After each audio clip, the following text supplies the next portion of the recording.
Pinkalicious. Apples, apples, apples! We were at the Pinkville orchard. It was apple harvest day. Peter and I found the map of the farm.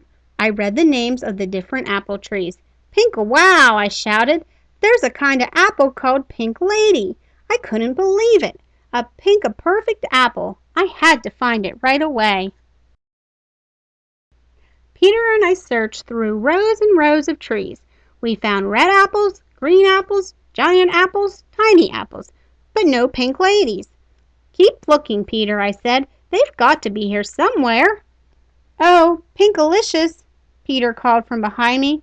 Look what I found. I turned around and saw my little brother with his arms full of round, rosy apples. Pink ladies for a pink lady? He said. Peter and I giggled as we put the apples in our wagon. Let's get some more, I said. We ran back and forth until we filled up the wagon. More? Asked Peter. More, I answered. By the time Mommy and Daddy found us, our apple pile was an apple pyramid of beautiful pink ladies. Oh dear, Mommy said. What are we going to do with all this fruit? Said Daddy. Peter and I looked at each other. We hadn't thought of that. We rode home very carefully and very slowly. Peter and I kept looking back to make sure the apples didn't fall off the wagon. Oh dear, said Mommy again. Straight ahead of us was a giant hill. Mommy looked at Daddy. Peter looked at me. Uh-oh, I said. Up, up, up we climbed. We pedaled and pushed our way to the top. At long last, we were almost home.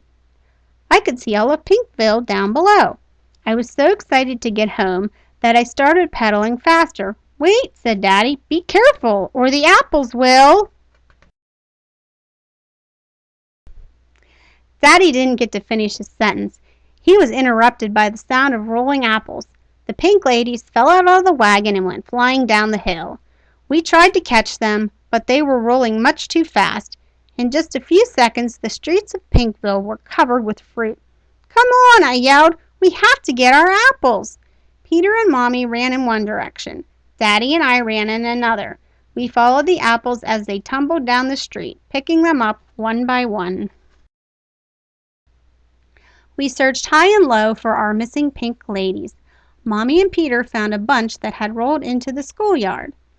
Mr. Swizzle had some by the front door of his ice cream parlor. I saw 3 hiding under the rose bushes in Pinkville Park. Little by little, we gathered up all the pink ladies and brought them home. Then we washed them and washed them and washed them some more. Some of them were a little bit bruised, but they were still good enough to eat. So we ate them all week. We had apples with every meal. Apple cake and apple crumble. Apple sauce and apple cider. Sliced apples, diced apples, dried apples, fried apples, even apple ice cream. By Friday, we had eaten nothing but apples, and we still had many left. It felt like we were never going to finish. That night, I thought about how we had too many apples and not enough people to eat them. And I thought about how my family had looked for the pink lady apples all over town. That's when I had an idea. Since we couldn't eat all the apples on our own, maybe we could share them with the rest of Pinkville and call it Apple Appreciation Day. The next day, I brought a shiny fresh apple and a whole apple pie to school and gave them to Miss Penny. Thank you, Pinkalicious, she said. To what do I owe this surprise? It's Apple Appreciation Day, I said. I appreciate you, Miss Penny, so you get an Applicious treat. Thank you for being the best teacher ever. My friend Allison was out sick, so when I got home, Mommy and I went over to her house with a basket of apples. I'm sorry you're sick, I said. Since an apple a day keeps the doctor away, I hope this keeps you healthy for a long, long time. Allison giggled. She bit into an apple. I feel better already, she said. Everywhere we went, we handed out apples and apple treats. Finally, we reached Mr. Swizzle's shop. We gave him a small container of apple ice cream. Mr. Swizzle, you spend all day making sweet treats for everyone in Pinkville, I said. This time, we wanted to make something delicious for you. Happy Apple Appreciation Day! Mr. Swizzle took one bite. This is marvelous! This is excellent! This is positively Applelicious, he said. What do you call it?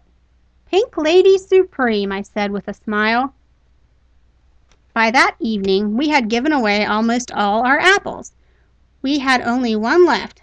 Looks like Apple Appreciation Day was a huge success, said Mommy and Daddy, giving me a big hug. Then Mommy took the last apple out of the basket.